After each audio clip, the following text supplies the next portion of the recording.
Hi, Cancer signs, and welcome. Thank you so much for tuning in. This week we're looking at house one of your astrology natal chart.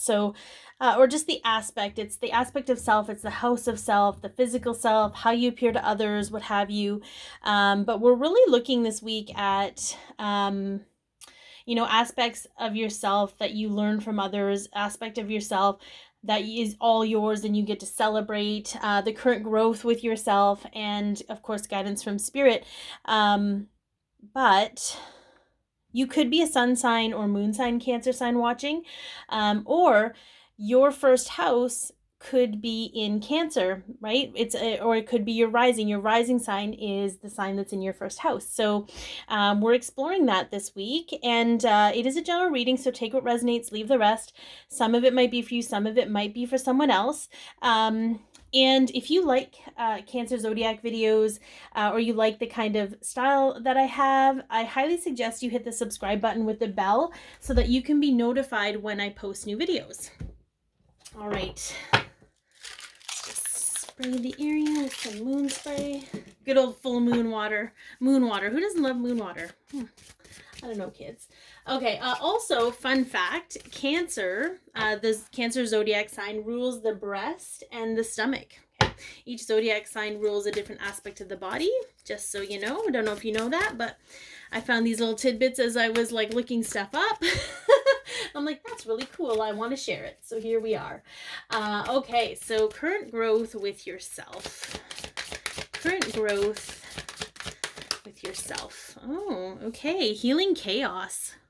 I love that. Okay, who doesn't love to heal chaos? And the truth is, so many of us have grown up in a chaotic environment of some kind because, and I'm not going to get too much into it, but we live in a society that thrives on drama. And so, oftentimes, if things are peaceful and they're calm, we're like, oh my God, what's wrong? Like we don't know how to live our lives without chaos sometimes, or drama, or, gossip or whatever. Not to say that you're a gossip, but this is just in general. So we have the Hanged Man, okay, and the Two of Voices. So I feel like there's this, and I kind of love that because I heard like the silence. There's fear in the silence. And so the hanged muse is what it's called, but the Hanged Man is kind of holding yourself up, and maybe being held up by your soul, or on your path a little bit. And there, with this Two of Swords, the Two of Swords is like this indecisive energy because there's an unknown quality to it. It's almost like you're blind to the future. You're blind to, it's almost like you're kind of being held in this space, until you can sit calmly in the eye of the storm and just allow yourself to process and know that nothing's wrong. So it's almost like you're experiencing these bouts of like uncomfortableness. Is that a word? I don't know. Uncomfortableness in order to heal the fear that comes with the stillness. It's what they're showing me. This is very interesting because it's almost like, when someone ghosts you, or someone's giving you the silent treatment, it is the absolute worst for you because you can't handle it. You can't feel their words. You can't navigate the situation, and it creates this inner chaos for you. And again, this might not resonate for everyone. This might just be a small group of people watching, but to understand that it's showing you, it's almost putting you in a little bit of silence, or you could be experiencing bouts of silence in order to get comfortable with hearing your inner knowing, and knowing that it's okay for you not to know whatever's going on, but that it's really just healing some kind of conditioning in you, because I feel like some of you may like arbitrarily reach out and want to like connect with somebody that may not necessarily be for your greatest and highest good in the moment, like. And so you kind of sacrifice your own self in order to kind of make things okay. I don't know who that's for, but anyways, okay. So what aspect of yourself did you learn from others? And sometimes this is good. Everything serves us, okay? Everything serves us. So it doesn't matter if it's, okay, so we have pleasure. Let's see what goes with pleasure. That's a very interesting one that you learn from other people.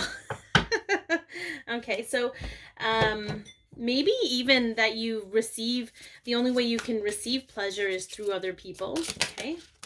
All right. Okay. So we have the Page of Inspiration, Page of Wands. What else do we got going on with this Page of Wands?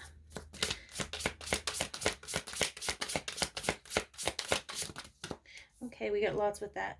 Oh, right. Interesting. The Hermit. I was going to say there's a whole bunch that came out with that, guys, but we have the Wheel and the 10 of Wands. So, ooh, I love this. Okay. I'm not going to lay them on the board for later, but for now, we're going to talk about them while they're here.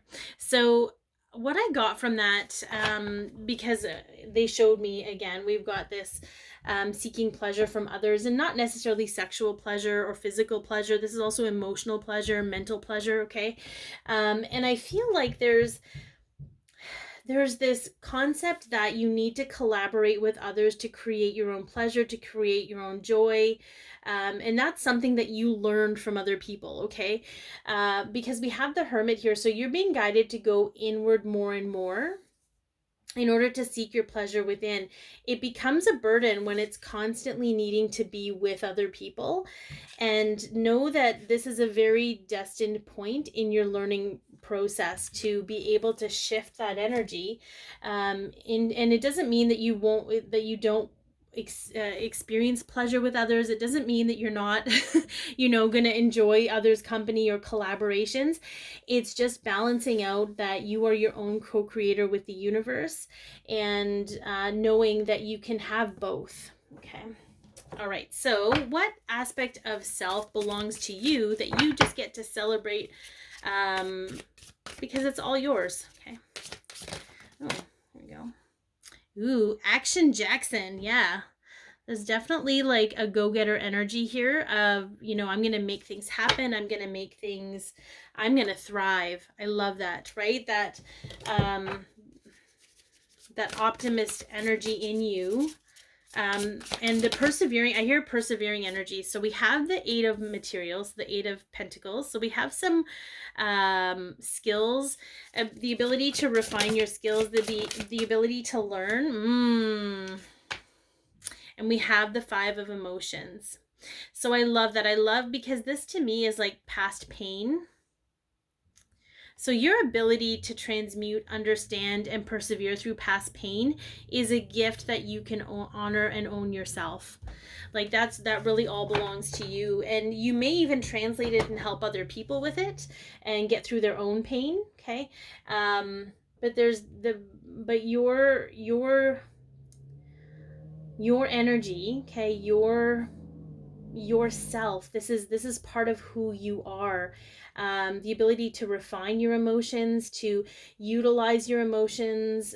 Sometimes with Cancer signs, it's not always, if you're not in a good place, or you're in an unawakened or unbalanced place, you might use them to manipulate people.